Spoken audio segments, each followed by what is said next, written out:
Wow, vous êtes là les gars, comment ça va? Bon, comme vous étiez nombreux à kiffer en fait la vidéo du débrief de l'UFC 290 et vous étiez beaucoup à me demander en fait de donner des pronostics et vous étiez intéressés par ça, donc on va en faire une. Voilà. Donc aujourd'hui on va parler des pronostics de l'UFC 291 parce que c'est vraiment une putain de carte.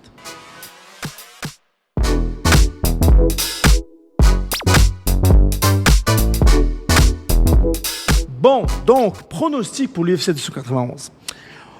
On va donner des pronos pour 6-7 combats. Franchement, je suis quand même impressionné par l'UFC parce que c'est quand même une sacrée belle carte. On va avoir des combats de titans. Ça va taper dans ce UFC. Ça va vraiment taper.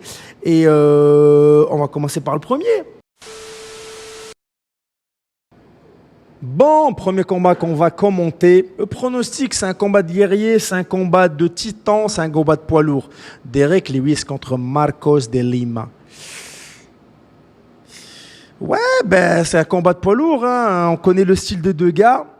On a un gars qui a 26 combats, 11 défaites. Pour Derek Lewis, on a un Marcos qui a 21 combats, 9 défaites, 1 non-contest. Connaissant le style des deux, ça va être explosif. Mais pour donner un pronostic, moi j'irais avec Derek Lewis. Parce que je le connais mieux et il nous a prouvé avec beaucoup d'échanges, il peut être malmené, il peut se faire défoncer. D'un coup il se lève, bang bang, tu vas faire dodo chez ta mère. Donc Derek Lewis, j'irais avec Derek Lewis par KO. Faut que je choisisse, fait que j'irais Derek Lewis par KO dans les 2 premiers rounds. Et vous? Deuxième combat. Putain, je sais même pas quoi penser de ce combat. Mais franchement, le match-up est super. Stephen Thompson contre Michel Pereira. Thompson, gars de karaté. Américain kickboxing, etc. On se souvient de ses jeux de jambes magnifiques, de ses spins. Écoute, en plus, c'était un ancien partenaire. Il y a quelques années, c'était entraîneur à Tristar. Écoute, il défense de takedown assez incroyable. Il bouge comme un chat. Il est exceptionnel comme combattant. Personne adorable comme tout. Là, on a face à lui Michel Pereira. Il a combattu dans quelques promotions avant de venir à l'UFC. Putain, il est un gars de la capoeira. Je sais même pas. Écoute, il bouge, il saute, il fait un salto sur la cage, sur toi. Wow, et il est un guépard, le gars.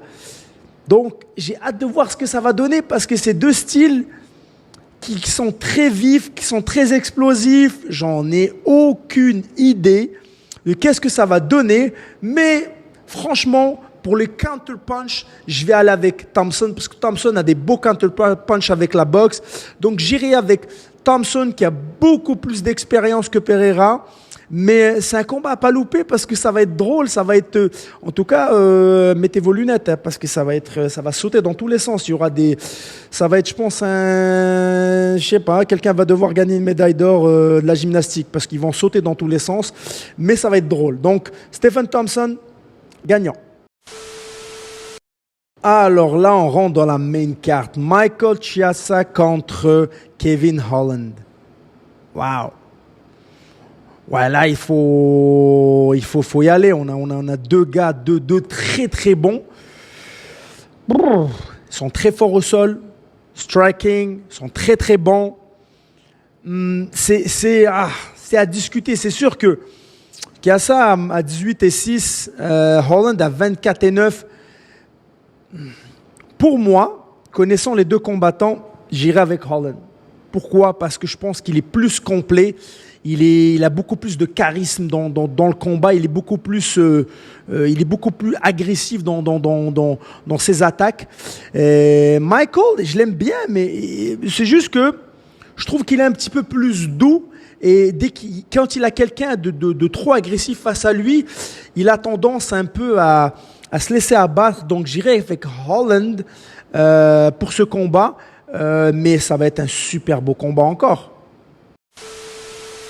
Le prochain, Tony Ferguson Montana contre Bobby Green. Alors, franchement, c'est deux gangster guys. Ça va être une bagarre. Ce combat-là, ça va être une bagarre. Green est très dirty fighter. Tony Ferguson est très provocateur. Oh my God, ça va être un combat. Pour moi, Ferguson aurait dû arrêter il y a comme quelques combats. Franchement, il a rien à prouver à personne. Et écoute, il a énormément de combats. Il a une grosse carrière. Écoute, il a une grosse carrière. C'est un sacré combattant. Il a prouvé tellement. Mais ça va être une grosse bagarre. Bobby Green est un dirty fighter. Là, comme il y va. Il est là pour kill. That's it. Franchement, mais Tony a pris beaucoup de dommages dans les derniers combats. Donc, franchement, j'ai pas envie de le voir à terre, démoli encore et encore. Allez, j'irai avec Bobby Green. Bobby Green, comme je peux aller avec Tony Ferguson parce qu'il est surprenant comme combattant. Il peut revenir vraiment très explosif et il peut te surprendre avec quelque chose. Il a été malmené dans sa carrière énormément. On pensait qu'il était fini, puis à chaque fois, il est revenu. Donc, mais quand même, j'irai avec Bobby Green pour la victoire. Ouais, prochain combat, dommage, c'est un combat qui a été annulé. On va en parler un petit peu. Ça devait être Paulo Costa contre Ikram Aliskerov. C'est l'équipe à Khabib, donc bonne chance Paulo Costa. Paulo Costa qu'on connaît, il est taillé comme un couteau, il est sculpté comme pas possible. C'est un bon combattant.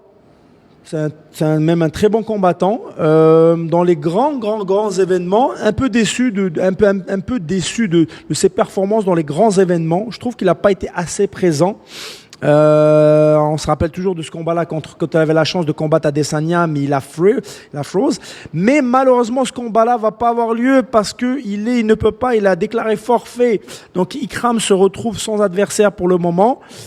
J'ai hâte de voir, c'est un peu dommage, mais j'ai hâte de voir ce combat. En fait, j'ai hâte de voir l'adversaire qu'on lui a trouvé.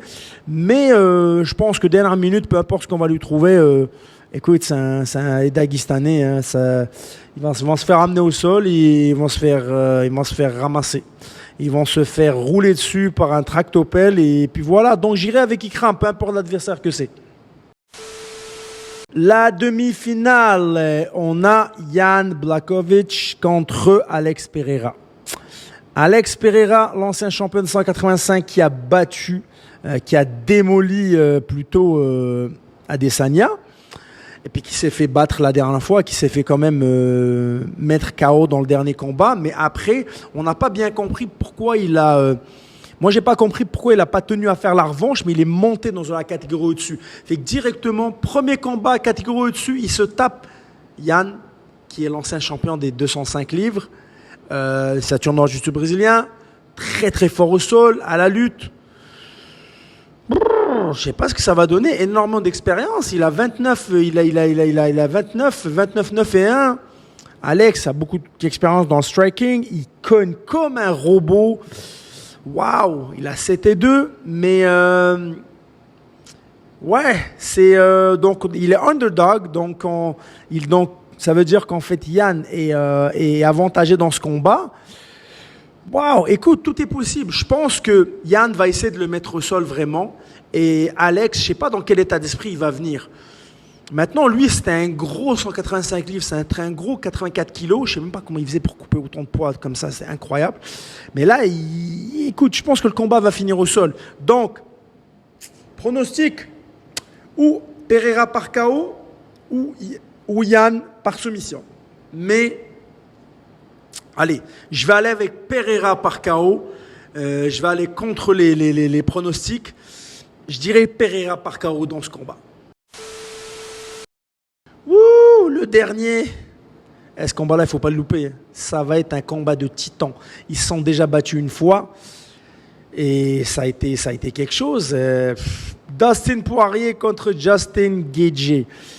Ça va se taper, mais ça va se taper dans ce combat. On a deux gars, deux putains de guerriers. On a deux tueurs.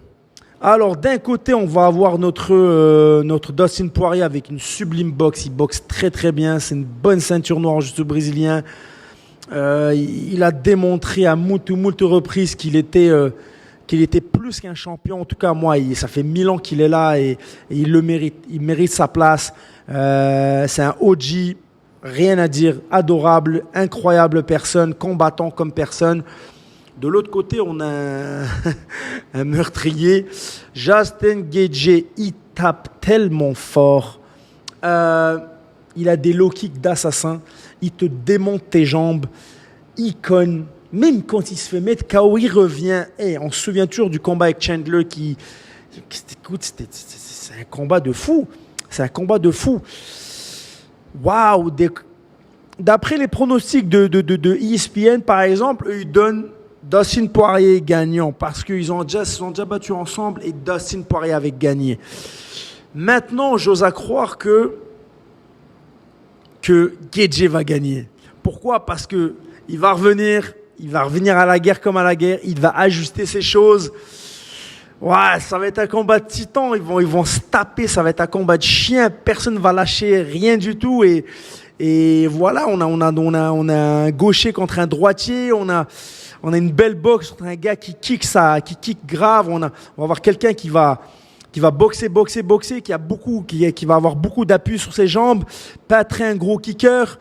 On va avoir Gaethje qui va lancer des bombes avec ses mains. Il peut te toucher à tout moment et puis t'envoyer dormir à l'hôpital. Et il a des low kicks de fou. Il a des low kicks qui coûtent interne, externe. Il va te faire mal. Le dernier combat, c'est comme ça que c'est passé.